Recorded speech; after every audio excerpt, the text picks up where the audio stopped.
살펴볼 하나님의 말씀이 요한계시록 2장 18절입니다.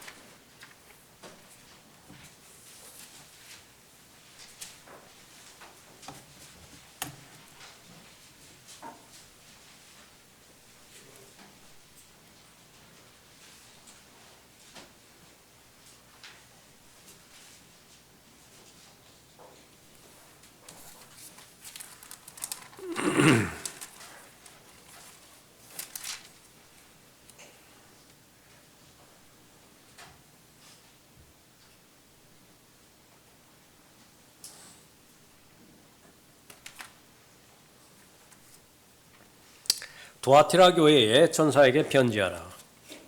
그의 눈은 불꽃 같고 그의 발은 빛나는 옷 같은 하나님의 아들이 이 일들을 말씀하시느니라. 내가 네 행위와 사랑과 봉사와 믿음과 네 인내와 네 행위를 아노니 나중 행위가 처음 것보다 많도다. 그러나 내게 두 가지 책망할 것이 있나니 이는 내가 자칭 여선지자 이세벨이란 여자를 용납함으로 그녀가 내 종들을 가르치고 유혹하여 행음하게 하고 우상에게 바친 제물을 먹게 하기 때문이라. 또 내가 그녀에게 자기의 음행을 회개할 기회를 주었으나 그녀가 회개하지 아니하였도다. 보라, 내가 그녀를 침상에 던질 것이며 그녀와 더불어 간음하는 자들도 자기들의 행위를 회개하지 아니하면 대환란에 던지리라. 또 내가 그녀의 자녀들을 사망으로 죽이리라. 그러면 모든 교회들은 내가 사람들의 속과 마음을 살피는 자임을 알게 되리라. 또 내가 너희의 행위에 따라 너희 각자에게 주겠노라. 그러나 내가 너희와 두아티라의 나머지 사람들, 즉 이 교리를 받지 아니하고 그들이 말하는 사탄의 깊은 것들을 알지 못하는 많은 자에게 말하노니 내가 어떠한 다른 짐도 너희에게 지우지 아니하겠노라. 그러나 너희가 이미 가진 것을 내가 올 때까지 굳게 잡고 있으라. 이기고 나의 이 일들을 끝까지 지키는 자에게는 내가 민족들을 다스리는 권세를 줄 것이요 그가 철장으로 그들을 다스리리니 그들이 질그릇같이 산산조각으로 부서지리라. 나는 내 아버지께로부터 받은 것이 그러하니라. 또 내가 그에게 새벽별을 주리라. 귀 있는 자는 성령께서 교회들에게 말씀하시는 것을 들을지어다. 네, 기도하겠습니다. 아버지 하나님, 더 악해져만 세상 가운데 더욱더 빛나는 새벽별처럼 예수 그리스도를 사랑하고 예수 그리스도에 남겨진 발자취를 그렇게 따라가는 이 귀한 무리들로 인해서 감사를 드립니다. 인자가 마지막 날들에 올 때 세상에서 믿음을 찾아보겠느냐 말씀하신 그 마지막 때, 이때에 소수의 사람들이지만 계속해서 보석과 같은 빛나는 하나님을 기쁘시게 해드리는 존재들이 영과 진리로 하나님 앞에 경배드리고 있습니다. 이들의 마음을 살피시고 처한 상황과 여건을 알고 계시는 주님께서 오늘도 변함없이 주님 앞에 영과 진리로 경배드리는 이 경배를 통해서 최상의 것들로 또 부여해 주시고 또 공급해 주셔서 하나님께서 원하시는 믿음의 사람들로 온전하게 빚어주시기를 간구를 드립니다. 말씀이 선포될 때 귀한 깨달음을 허락하여 주시고 순종할 수 있는 마음 허락하여 주셔서 말씀으로 인해서 열매 맺을 수 있도록 인도해 주십시오. 저를 주님의 영으로 충만하게 채워주시길 원합니다. 마귀가 이 시간 공격하지 못하도록 방어해 주시는 가운데 하나님께서 영광 받아 주십시오. 주 예수 그리스도 이름으로 기도드렸습니다. 아멘. 세상과 타협한 교회라고 하는 제목으로 말씀드리겠습니다.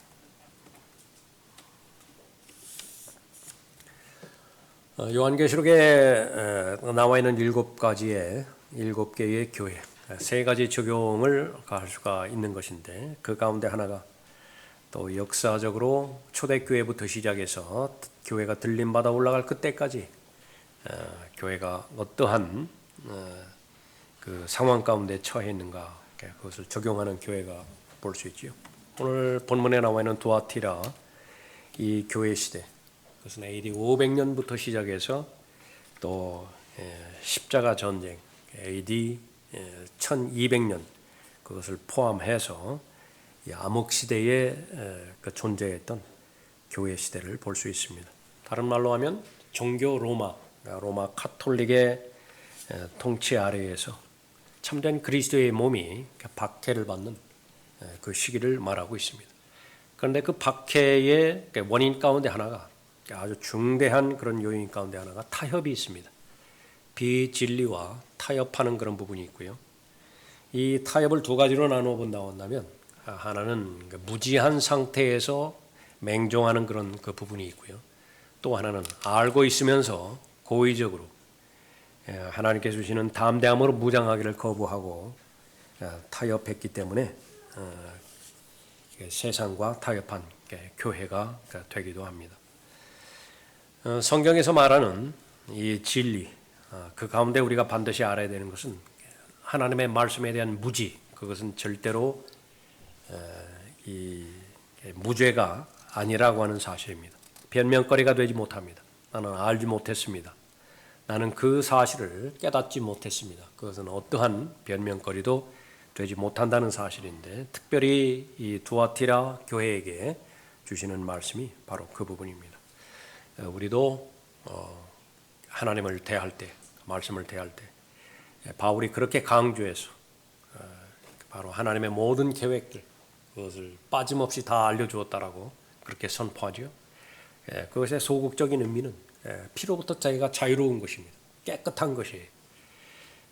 보초가 파수꾼이 서 있는데 적군이 오는 것을 발견하고 그 사실을 알린 다음에는 그 책임이 다 넘어가는 것입니다. 그러나 그것을 알고도 그 알리지 않았다라고 한다면 그 피를 그 파수꾼의 손에서 찾을 것이라고 그렇게 말씀하고 있는 그 부분이죠. 무지는 절대로 무죄가 될 수가 없는 것입니다. 첫 번째로 살펴봐야 되는 것은 바로 이 처음부터 배교한 교회는 없다라는 사실입니다. 처음부터 타협으로 들어간 교회는 없다라고 하는 사실입니다. 이 두아티라 교회, 바로 교회의 섬김에 대해서 칭찬받는 교회였습니다. 18절 보십시오. 두아티라 교회의 천사에게 편지하라. 그의 눈은 불꽃 같고 그의 발은 빛나는 놋 같은 하나님의 아들이 이 일들을 말씀하시느니라. 내가 네 행위와 사랑과 봉사와 믿음과 네 인내와 네 행위를 아노니 나중 행위가 처음 것보다 많도다.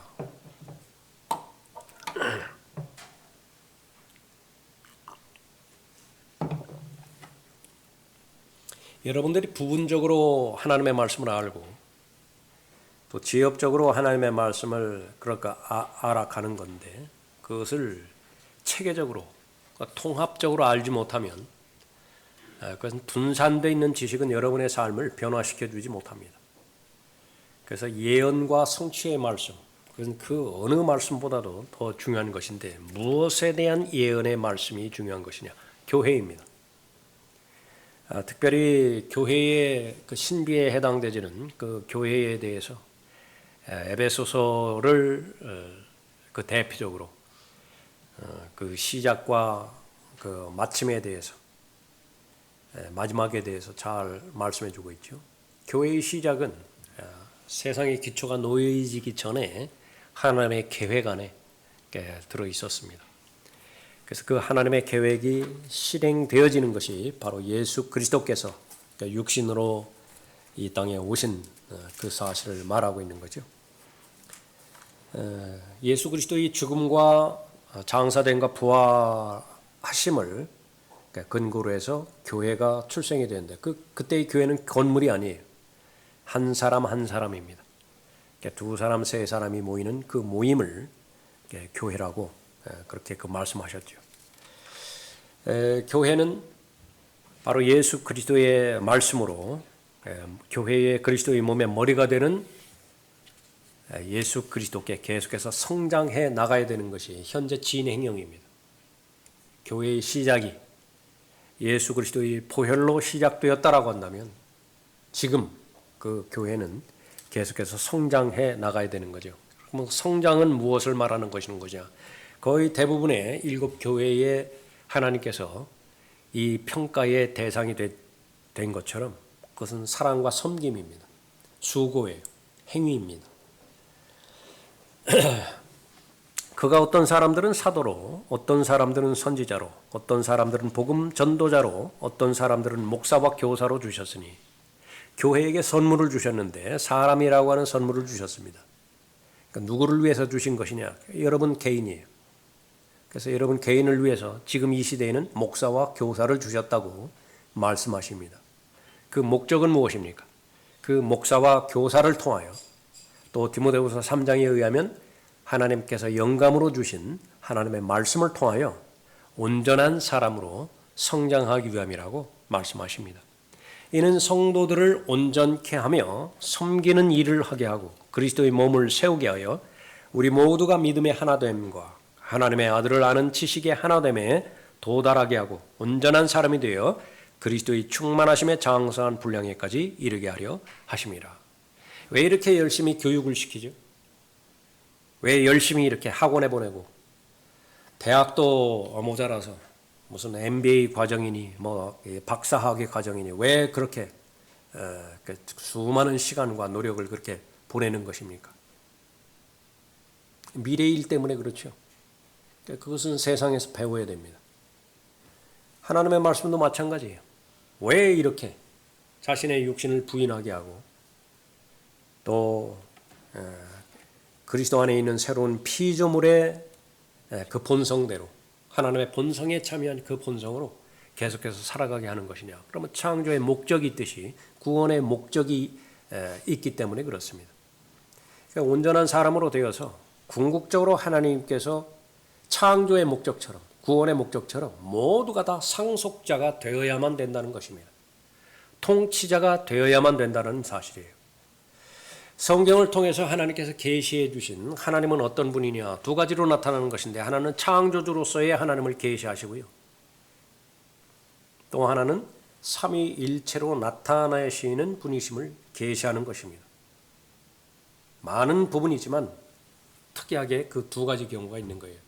창조에는 목적이 있죠. 하늘과 땅을 창조하신 하나님께서는 하나님의 계획 가운데 한 걸음 더 깊이 들어갔더니 누군가 대리자를 임명하십니다. 대리 통치를 하시는 거예요. 왜 하나님께서 직접 통치하시고 대리 통치하시는 것인가? 그러면 그것은 여러분이 위에 올라가서 이제 물어보시면 됩니다. 그러나 계시된 하나님의 말씀은 창조물을 통해서 창조 세계를 다스리게 하시는 것입니다. 그러면 그 창조주는 바로 인격적인 피조물이죠. 맨 처음에 대상이 루시퍼였습니다. 그러나 그 피조물들에게 피조물을 통치하는 그 통치를 맡기기 전에 하나님은 반드시 하나님을 존중하고 또 하나님을 신뢰하고 하나님을 두려워할 줄 아는가를 시험을 하십니다. 왜 굳이 시험을 하시죠? 그 역시 마찬가지입니다. 들림받아 올라가서 물어보시면 됩니다. 그러나 우리가 알고 있는 사실은 반드시 그러한 방법을 통해서 과정을 통해서 이루어 나가신다는 사실입니다. 실패했습니다. 하나님께서는 두 번째 하나님의 형상을 창조하십니다. 아담입니다. 흙으로 빚으셨죠. 하나님의 입김을 불어넣으셨습니다. 살아있는 혼을 대상으로 해서 에덴 동산을 창조하신 에덴 동산을 맡기셨습니다. 다 다스리라 하였습니다. 통치하라, 군림하라. 그러나 그것이 유효하기 위해서는 반드시 아담도 역시 마찬가지로 시험에 통과해야만 됐습니다. 그것은 선과 악의 지식을 알게 하는 지식의 나무를 허용하시는 것입니다. 실패했습니다. 그 이후의 인류의 역사는 하나님께서 계속 새로운 기회를 주지만은 인간은 실패합니다. 그 연속선상에서 하나님의 형상 자체이신 예수 그리스도께서 시험을 받기 위해서 이 땅에 오십니다. 시험을 받을 목적은 무엇이죠? 자신의 씨를 시작으로 해서 형성된 새로운 종족이 생겨날 텐데 새로운 민족, 그리스도 안에 있는 새로운 피조물입니다. 그 새로운 피조물들이 상속자가 되게 하기 위해서 본인이 시험 받으러 오신 것입니다. 유일하게 그 시험에 통과하셨어요. 결국은 다 이루었다 그렇게 말씀하십니다. 그리고 나서 시작된 것이 그리스도의 몸입니다. 교회예요. 그 교회는 반드시 시험을 통과해야 됩니다. 상속자가 되게 하기 위해서. 그러나 그 이전에 경륜에 속한 사람들과는 다르게 이제는 성공할 수 있습니다. 왜 그렇죠? 그리스도 안에 있기 때문에 그렇습니다. 이미 승리하시고 모든 시험으로부터, 그러니까 시험을 이기신 예수 그리스도 안에 있기 때문에 그분의 능력을 신뢰하기만 한다고 한다면, 그분의 보혈을 신뢰하기만 한다고 한다면 다 승리하는 것입니다.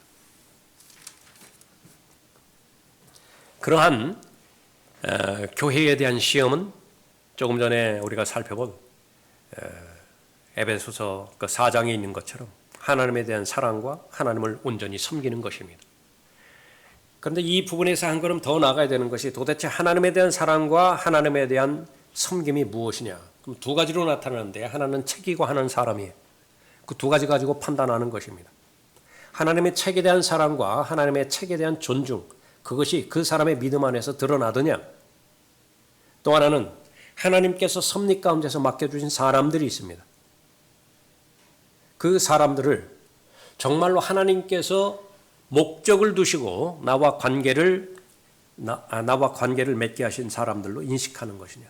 그것이 히브리서 11장에서 말씀하시는 하나님이 존재하시는 것을 믿는 믿음이에요. 지금 나에게 주어진 환경과 여건, 이것은 우연히 형성된 것이 아니라 내가 노력해서 이 환경 가운데 들어간 것이 아니라 하나님께서 계획 안에서 섭리 가운데서 나를 그 사람과의 관계, 이러한 환경과 여건 가운데 넣어주신 것이냐. 그것을 받아들일 수 있는가라고 하는 것입니다. 그것을 받아들일 수 있는 사람은 하나님께서 원하시는 반응으로 반응할 거예요. 그런 그 반응이 보여질 때 그 사람에게는 믿음이 입증이 되어집니다. 그래서 하나님을 대적하는 사람을 만나게도 하십니다. 그 사람에 대해서 어떻게 반응할 거냐. 하나님을 사랑하고 또 하나님께 헌신한 사람을 여러분에게 붙여줄 거예요. 그 사람에 대해서 어떻게 반응할 것이냐. 그것이 바로 섬김입니다. 그래서 두 가지로 축약이 된다고 한다면 여러분이 가지고 있는 하나님의 말씀에 대해서 여러분은 어떤 반응을 보이는 것이냐. 그것이 평가의 기준이고요. 여러분의 가정에 대해서 또 여러분이 지금 계속해서 참석하고 출석하고 있는 지역 교회에 대해서 사람들에서 어떻게 반응을 보이는 것이냐. 또 구원받지 못한 자들에 대해서 어떻게 반응할 것이냐. 그것을 보여주는 것입니다. 그것에 대해서 여러분은 반드시 평가를 받을 것입니다. 이는 그가 교회를 말씀에 의한 물로 씻어 거룩하게 하시고 깨끗게 하사 자기 앞에 영광스러운 교회로 나타내서 점이나 주름진 것이나 또는 그러한 것들이 없이 거룩하고 흠없게 하려 하심이니라. 그래서 교회에 대한 하나님의 계획 가운데서 공중으로 이제 오십니다. 그리 오래되지 않습니다. 조금 있으면 공중으로 오시죠. 그 목적은 무엇입니까? 영접하기 위해서입니다. 여러분이 예수 그리스도를 영접하셨어요? 그러면 예수 그리스도는 여러분을 영접하실 것입니다. 받아들이실 것이라고. 공중으로 오셔서 여러분을 데려가시면 시험에 대한 평가는 언제 이루어질 것이냐.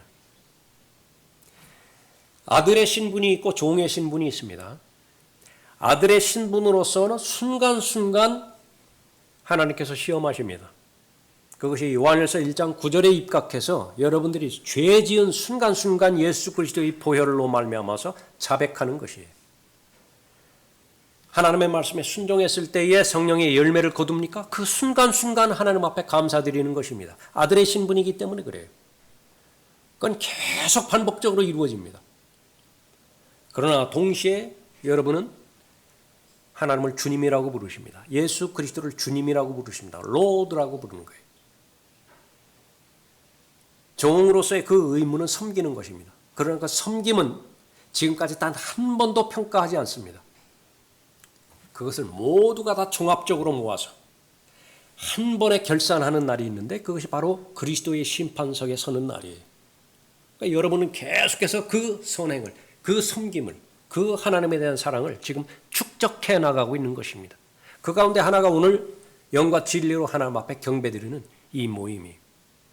그 가운데서 여러분 모두가 다 그리스도의 몸으로서, 교회로서, 유기체로서의 몸으로서 하나님 앞에 제시가 되겠죠. 나타나게 되겠죠. 그랬을 때에 바로 하나님께서는 그 그리스도의 몸인 그 지체를 정결하고 거룩하게 그렇게 다듬어 주시는 것입니다.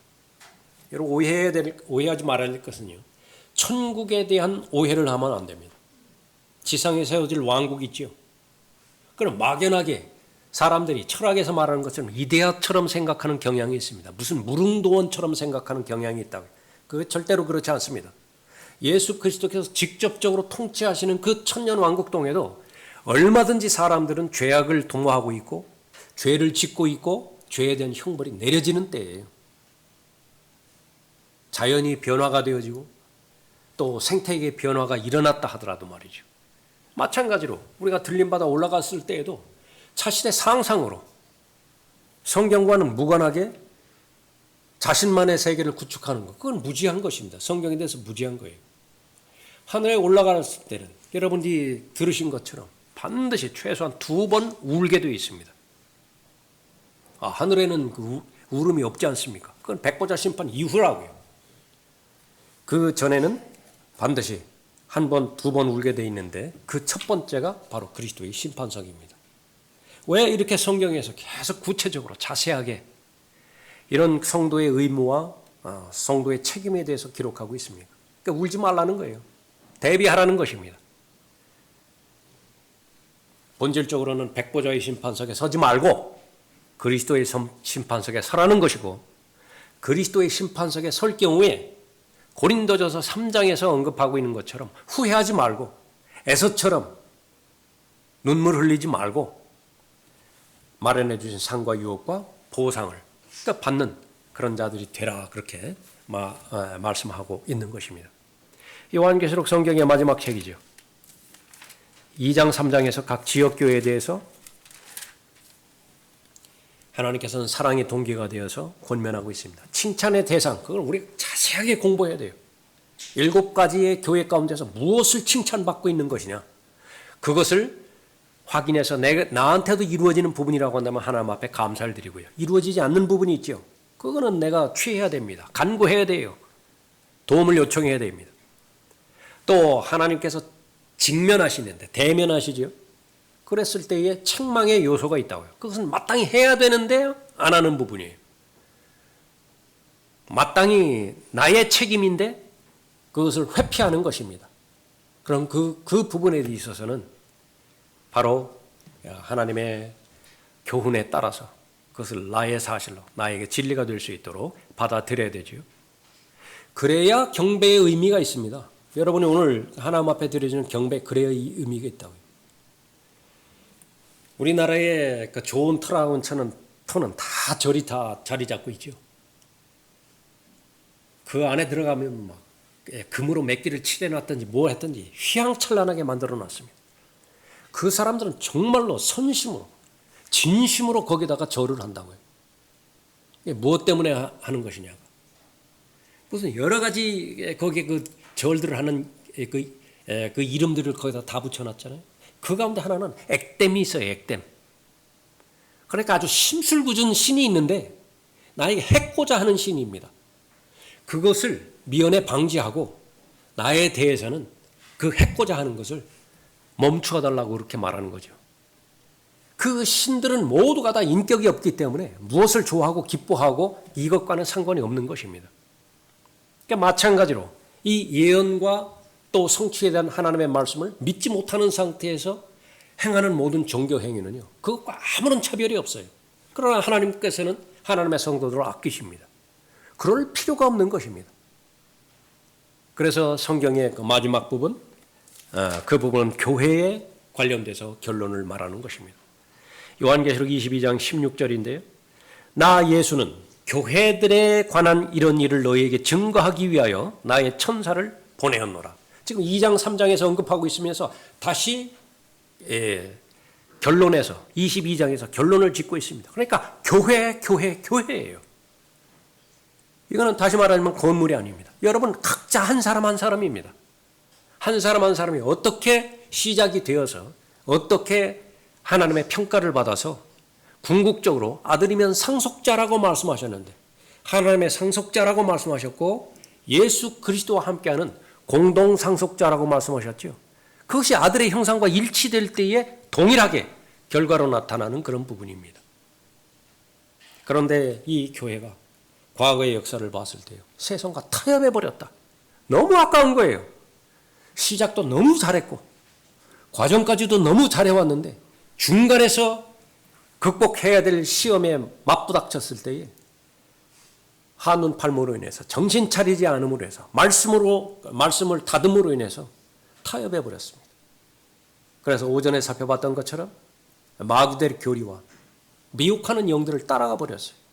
그 믿음을 빼앗겨 버렸습니다. 절대로 그래서는 안 되는 것입니다. 또 성령과 신부가 말하기를 오라 하더라. 듣는 자도 오라 말하게 하고 또 목마른 자도 오게 하며 원하는 자는 누구든지 생명수를 값없이 마시게 할지어다. 이는 내가 이 책의 예언의 말씀들은 각 사람에게 증거하노니, 이 예언의 말씀이 무엇입니까? 그러니까 교회에 대한 예언의 말씀이 기록이 되어 있는 것입니다. 이 사실을 동의하고 자신의 믿음과 확신을 가지고 있는 사람, 그 사람은 예수 그리스도의 남은 말씀, 예언의 말씀에 동의하는 것입니다. 이런 일들을 증거하신 분이 말씀하시기를 반드시 내가 속히 오리라 하시니라. 아멘. 그러하옵니다. 주 예수여 오시옵소서. 이것이 바로 예수 그리스도로부터 오는 은혜를 받은 사람의 고백이라 그렇게 말하고 있습니다. 무엇을 칭찬하십니까? 섬김에 대해서 칭찬하십니다. 내가 네 행위와 사랑과 봉사와 믿음과 내 인내와 내 행위를 아노니 나중 행위가 처음보다 많도다. 여러분이 오늘 하나님 앞에 경배드리는 것이 그렇게 특별하게 의식 없이 경배드릴 수 있어요. 그러나 하나님의 관점에 보면 이보다 더 귀한 하나님에 대한 성경은 없습니다. 하나님의 존재하시는 것을 믿는 사람, 그 사람을 하나님께서 가장 기뻐하시는 것인데, 또 이렇게 하나님을 섬겼을 때에 마땅히 하나님께서 보상하시는 하나님이시다라고 하는 것을 믿을 수 있는 믿음이 성도들 안에 발견된다고 한다면 그 믿음은 살아있는 믿음이라고 말씀하셨는데, 이 경배보다 더 소중한 모임은 없습니다. 여러분이 가장 좋은 시간을 드리지요. 여러분의 마음의 중심을 하나님 앞에 바치죠. 그렇게 된다라고 한다면 예수 그리스도께서 아시는 분이십니다. 예수 그리스도는 어떤 분이시라고 말씀하십니까? 18절에 보면 그의 눈은 불꽃 같고 그랬죠. 그의 발은 빛나는 놋 같다. 모든 것을 다 아시는 분이신데 마음의 동기와 또 생각의 그 근본을 아시는 분이십니다. 행위는 말할 것도 없고 그런 그 부분에서 동기를 칭찬하고 계시는 것입니다. 하나님에 대한 사랑으로 하나님 앞에 경배드리고 맡겨주신 일들을 잘 감당하고요. 그 사람은 헌신하겠죠. 몸을 하나님 앞에 드리고 자신의 생애를 하나님 앞에 드렸을 때 그것을 믿음이라고 말합니다. 믿음을 칭찬하시는 것입니다. 믿음은 신실함이라고 하는 하나님의 성품을 기본으로 해서 형성된 믿음인 것을 알 수 있습니다. 무엇을 하나님께서 맡기셨든지 그것이 작은 일이든 적은 일이든 무관해요. 계속하는 것입니다. 꾸준하게 하는 것입니다. 날씨는 변하지만은 내 감정과 내 기분과 정서는 변하지만은 그 변하는 것에 내 믿음을 두지 않고 변하지 않는 하나님, 변하지 않는 하나님의 약속, 그것에 근거를 했기 때문에 신실한 삶을 잘 감당을 했던 것입니다. 바로 계속해서 성장하고 성숙하는 것에 대해서 하나님께서 기뻐하셨습니다. 내 행위를 아노니 나중 행위가 처음보다 많도다. 첫사랑을 잃어버리지 않는 것은 대단히 중요합니다. 그러나 계속 첫사랑만 간직하고 있다. 아쉬워요. 첫사랑이 성장을 해야 됩니다. 처음에 만났을 때에 그 사람에 대한 신뢰가 있겠죠. 그 사람에 대한 믿음이 있겠죠. 최소한의 신뢰와 믿음의 근거에서 관계가 시작이 되었습니다. 5년이 지나도 10년이 지나도 그 신뢰의 깊이가 똑같다. 아쉬운 거예요. 한계가 있습니다. 계속 깊어지는 것입니다. 하나님을 알면 알수록 더욱더 하나님을 사랑하고 더욱더 하나님에 대한 신뢰가 깊어지는 것이죠. 하나님께서 칭찬하셨습니다. 그러나 이 두아 다른 교회들 역시 마찬가지로 이 두아티라 교회를 하나님께서는 사랑하십니다. 쩔뚝거리고 있는데 고쳐줘야 되겠다는 거예요. 탈골이 됐습니다. 그걸 다시 교정을 해줘야 돼요. 그래야 살아가지. 언제까지 쩔뚝거릴 거예요. 언제까지 그렇게 말문에서 뒤틀린 삶을 그렇게 살아가야 될 것입니까? 그래서 하나님께서 책망하시고 하나님께서 그에 따른 징계가 필요하다고 한다면 징계까지 내리시는 것은 의심해서는 안 되는 것입니다. 그것은 하나님의 자녀를 향한 하나님의 사랑이라. 죄들에 대해서 책망하십니다. 20절 보십시오. 그러나 내게 두어 가지 책망할 것이 있나니 이는 내가 자칭 여선지자예요. 이세벨이란 여자를 용납함으로 그녀가 내 종들을 가르치고 유혹하여 행음하게 하고 우상에게 바친 제물을 먹게 하기 때문이라. 또 내가 그녀에게 자기의 음행을 회개할 기회를 주었으나 그녀가 회개하지 아니하였도다. 보라, 내가 그녀를 침상에 던질 것이며 그녀와 더불어 간음하는 자들도 자기들의 행위를 회개하지 아니하면 대환란에 던지리라. 그것이 바로 처음에 예수 그리스도 자신을 소개했던 그의 발은 빛나는 놋 같은 하나님의 아들이라 그렇게 말하고 있습니다. 성경에서 놋은 심판을 상징하고 있는 것이죠. 하나님의 자녀, 두 가지 신분이 있다고 했습니다. 아들과 종이에요. 아들은 아들에 대한 심판을 반드시 예수 그리스도께서 행하시고요. 종이면 종에 대해서 심판을 반드시 행하시는 분이십니다. 그것을 배울 수 있어야 되죠. 그걸 알아야 되고 인식하고 확신할 수 있어야 됩니다. 그럴 때에 하나님을 사랑하는 사람은 하나님을 두려워할 줄 알게 되는 것입니다. 죄로부터 단절될 수 있습니다. 불의와 비진리로부터 자유로워질 수 있습니다. 그렇게 되면 하나님께서 창조하신 목적대로, 구원해 주신 목적대로 잘 살아갈 수 있는 것입니다. 두아티라 교회 내에 어떤 영향력 있는 한 여자가 주도하는 가르침이 있었습니다. 그런데 그 가르침이요, 건전한 교리를 가르치는 목사와 교사의 가르침보다 더 강했어요. 영향력이 더 컸습니다. 그것에 의해서 심판의 대상이 되었습니다. 이세벨이라고 하는 여자, 성경에서 가장 악명 높은 여자입니다. 역사적으로 보면 이 여자는 아합 왕의 아내였습니다. 이방 여인이었죠.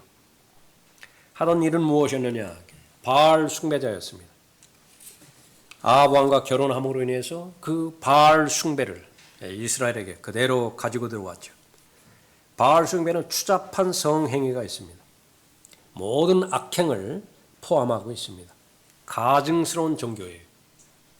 이 종교가 이스라엘을 망하게 만들었던 것입니다.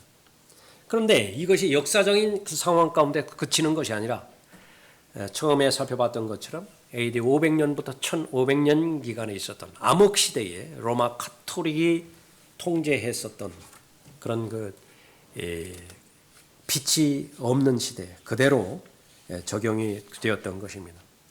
성경에서 이 이세벨이라고 하는 이 여자의 교리를 알기 위해서는 바로 단지파를 알아야 됩니다. 단지파는 성경에서 뱀과 관련돼서 언급하고 있습니다. 또 이 단지파는 신명기 33장에 의하면 사자와 관련되어 있습니다.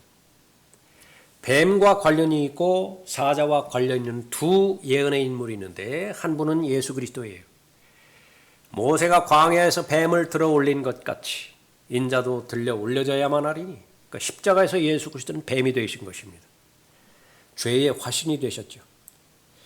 동시에 하나님의 어린 양으로 초림 때 오셨다라고 한다면 재림 때는 유다 지파의 사자로 오십니다. 그런데 똑같이 뱀과 사자의 특성을 가지고 제시되어지는 인물이 사탄이에요.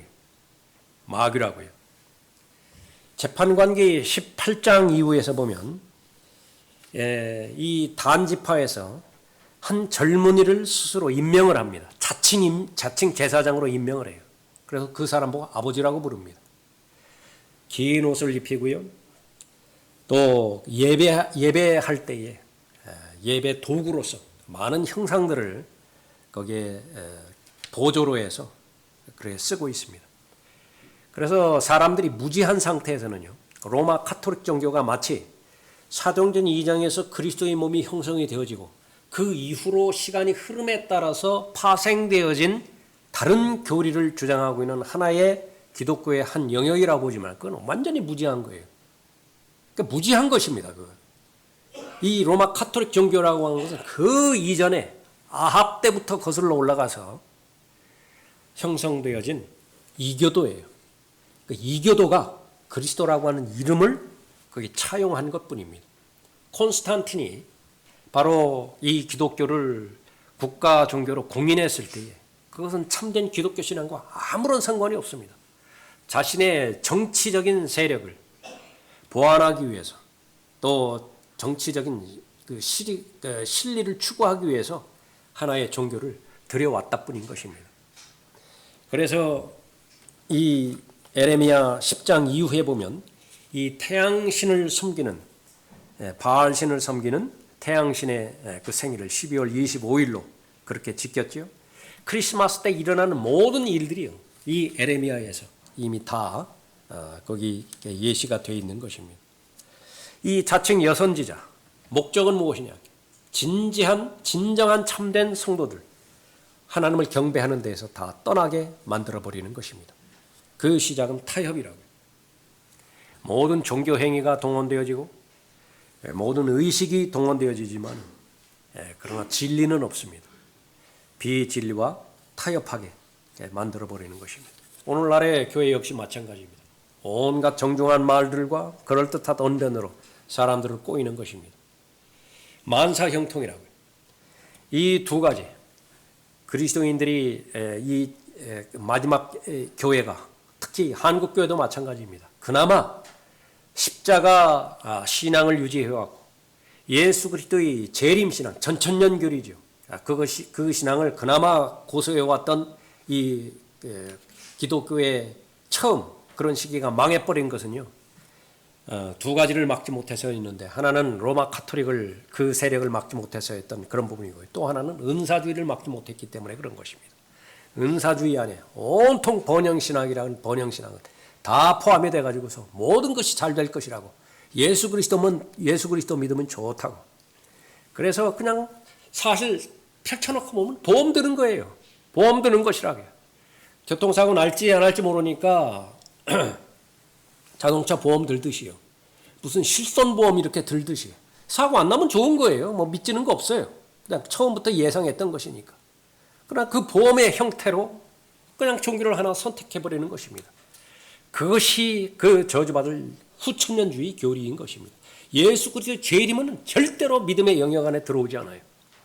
예수 그리스도께서 오셔서 지상의 왕국을 세우시고 천년왕국을 통치하신다.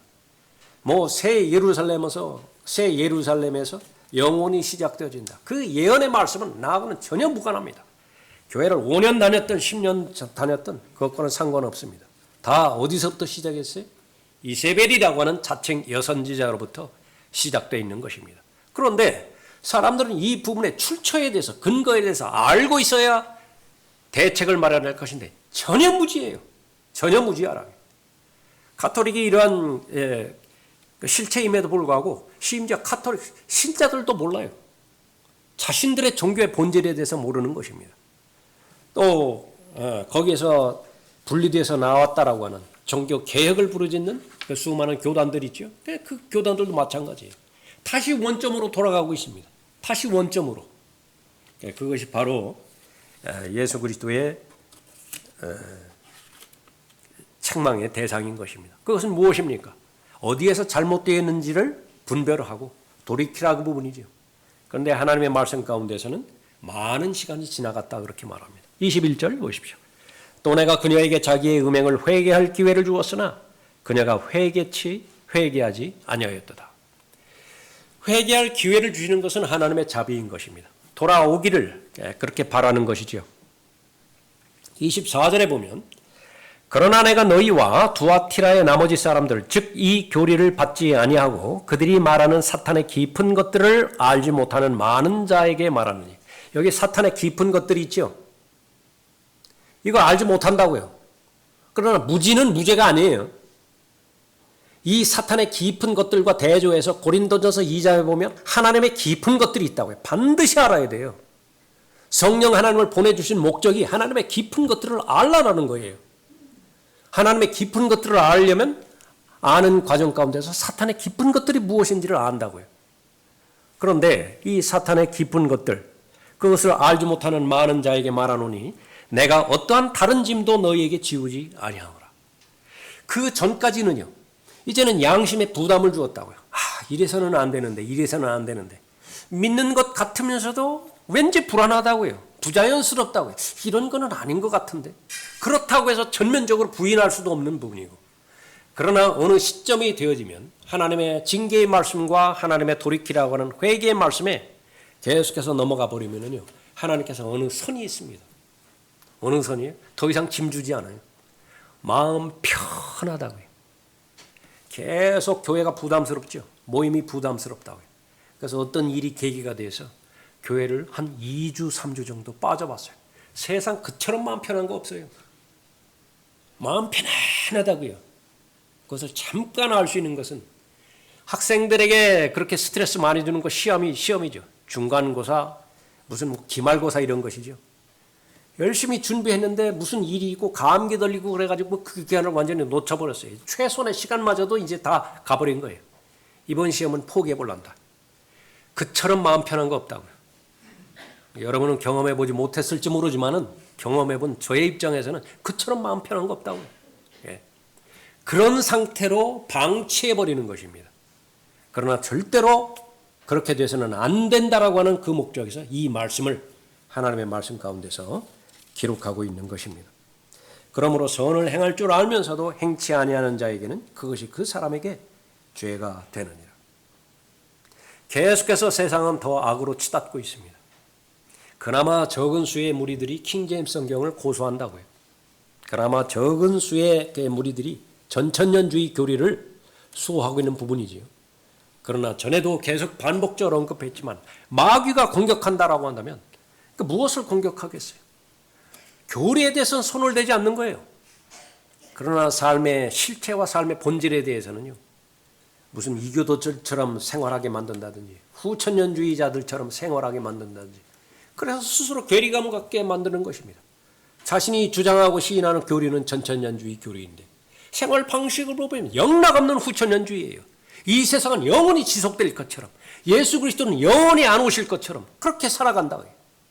그러나 하나님께서 왜 이 말씀을 하나님의 피로 사신 교회에게 주신 것이냐? 아끼기 때문에 그런 것입니다. 끝이 없으면 상관이 없어요. 죽음으로 모든 것이 끝난다. 그러면 사실 괜찮아요. 다행이에요. 그러나 죽음으로 끝나는 것이 아니라 죽은 다음 반드시 하나님의 심판이 있습니다. 믿지 않는 자들은 믿지 않는 자들대로의 심판이 있고, 믿는 자는 믿는 자로의 심판이 있습니다. 믿지 않는 자의 심판의 목적은 불못에 들여 보내기 위한 것이고요. 믿는 자들의 심판은 보상하기 위해서인 것입니다. 상속자로서, 통치자로서 보상하기 위해서인 것인데 반드시 시험에 통과해야 돼요. 루시퍼는 시험에 실패했습니다. 첫 번째 사람은 시험에 실패했습니다. 그러나 마지막 아담은 시험에 통과하셨어요. 다 이루었다 말씀하셨습니다. 그분을 우리는 마음에 모시고 계속해서 그분과 동행하며 살아가고 있죠. 그러니까 가능성이 있는 것입니다. 무엇만 있으면요, 산 믿음만 있다라고 한다면, 산 믿음의 실체는 무엇입니까? 말씀하신 그대로 되는 거예요. 내가 오리라 그랬으면 반드시 오시는 것입니다. 그 사실을 받아들인 사람의 고백은 그렇습니다. 주 예수여 오시옵소서. 그 전제 조건이 되어지는 것은 무엇입니까? 하나님의 칭찬이 대상이 되어지는 것은 물론이고 책망이 대상이 되어지는 그 부분들은 내가 얼마든지 바로잡을 수 있게 되어지는 것입니다. 그 교회의 마지막으로 세 번째, 위로하시는 분이십니다. 24절 보십시오.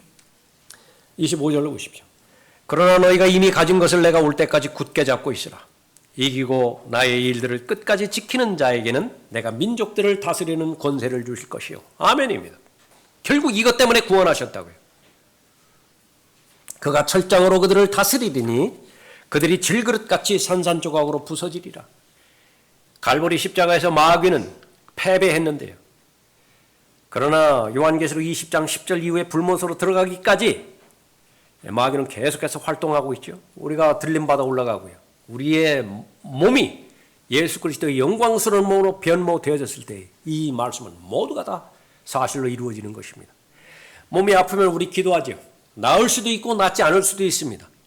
치유하실 수 있는 능력이 하나님께 있기 때문에 하나님의 뜻이라고 한다면 낫게 해주시는 거예요. 그러나 하나님의 뜻이 아니라고 한다면 우리는 몰라요. 왜 하나님의 뜻이 아닌지. 그러나 이때가 되어지면 예수 그리스도의 재림이 되어지면 모든 질병은 다 치유가 되어지는 것입니다. 갈보리 십자가에서 예수 그리스도께서 그러한 모든 연약한 부분까지도 다 해결하셨기 때문에 그런 것입니다. 28절에 또 내가 그에게 새벽별을 주리라. 귀 있는 자는 성령께서 교회들에게 말씀하시는 것을 들을지어다. 29절 여러분에게 진리가 되어야 됩니다. 여러분의 귀가 있습니까? 들을 수 있을 것입니다. 그러나 수없이 많이 들은 말씀이에요. 그런데도 내 믿음과 결합이 되지 않았습니까? 오늘 그 귀를 주시라고 하나님 앞에 간구하십시오. 주님께서 오시면은 이제 모든 수고, 행위, 섬김, 사랑이 동기가 되어서 행했던 모든 섬김들에 대해서 보상을 주실 것입니다. 새벽별을 주리라 말씀하셨죠. 여러분의 마음 가운데서 예수 그리스도의 공중 재림을 기대하고 있다라고 한다면 그 새벽별은 샛별 바로 여러분의 마음 가운데 있는 것입니다. 예언의 말씀을 주의하는 사람이고 하나님의 칭찬의 대상이 이미 되어버린 거예요. 예언의 말씀에 주의하는 것이 어떻다고요? 잘하는 것이라. 오늘 다시 한번 하나님의 말씀 가운데서 여러분의 마음을 비춰봐서 예수 그리스도의 재림이 분명한 사실인데 그 말씀은 그렇게 말씀하셨으니까 그대로 되는 것입니다. 무엇이 예수 그리스도의 재림을 진지하게 기다리지 못하게 만드는 것인가?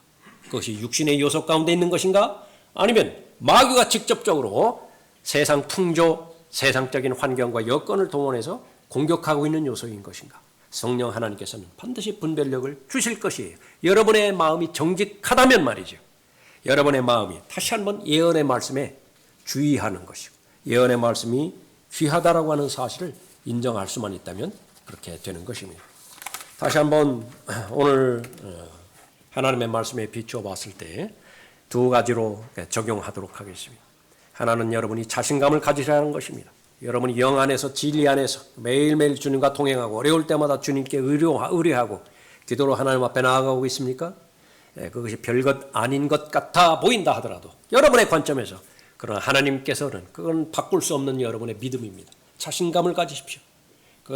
그것은 다른 세상의 어떤 요소와 바꿀 수 없는 소중한 자산인 것입니다. 오늘 영과 진리로 하나님 앞에 경배드리는 모임 역시 마찬가지입니다. 잃어버린 혼을 위해서 기도하고 있고 직접적으로 시간을 내고 여러분의 발걸음으로 걸어가고 그것은 하나님 보시기에 그보다 더 귀한 수고가 없는 것입니다. 믿음의 지체들, 연약한 지체들을 위해서 기도하고 있습니까? 물질적으로 지원하고 있습니까? 또 사랑의 수고를 서로 나누고 있습니까? 그런 모든 부분들은 하나님께서 그 수고를 다 기억하고 있는 것입니다. 여러분의 교리를 다시 한번 입증해 보십시오. 이세벨이 퍼뜨린 누룩, 그것은 예수 그리스도의 재림을 부인하게 만들고 온통 이 세상이 삶의 중심이 되어서 우상 숭배로서 다시 말하면 탐심이 근거가 되어서 돈을 사랑하는 것이 근거가 되어서 교회도 이용의 대상이 되어버리고 성경도 또 교리도 이용의 대상이 되어져 버린다라고 한다면 더 이상 방치해서는 안 됩니다. 어느 순간에는요. 짐을 더 이상 지우지 않을 때가 올지도 모르는 것입니다. 그런 대상이 돼서는 절대로 안 되는 거예요. 하나님께서 여러분을 방치하는 때가 돼서는 절대로 안 되는 것입니다. 오늘 다시 한번 선포된 말씀에 근거해서 여러분의 마음을 하나님 앞에 온전히 내어드리고 하나님께서 원하시는 정상적인 영적인 상태 바로잡으시기 바랍니다. 기도하겠습니다. 은혜로우시고 자비로우신 아버지 하나님, 하나님께서는 세상을 사랑하셔서 예수 그리스도를 이 땅에 보내주시고 갈보리 십자가의 그 장소를 통해서 그 시기를 통해서 하나님의 사랑을 실행해 보이셨습니다. 그 하나님의 은혜를 기쁨으로 받아들이는 믿음의 지체들, 오늘 이 시간에 이르기까지 최상의 믿음의 상태로 하나님께서 인도해 주셨는데 마귀는 절대로 포기하지 않습니다. 하나님께서 단번에 전해주신 믿음을 파괴시키고 강탈하고 또 빼앗아가기 위해서 갖은 계략과 책략과 술책으로 동원하고 있는 것인데 그럴수록 더욱더 건전한 교리의 그 기반이 우뚝 서 있게 도와주시고 또 무엇보다도 은혜 가운데서 강건한 하나님의 자녀로서 잘 서 있음으로 인해서 예언의 말씀에 따라서 다시 오실 예수 그리스도를 기다리는 소망이 더 견고해지는 믿음의 사람들 되도록 복 주시기를 간구를 드립니다. 주 예수 그리스도 이름으로 기도드렸습니다. 아멘. 다 같이 일어나시겠습니다.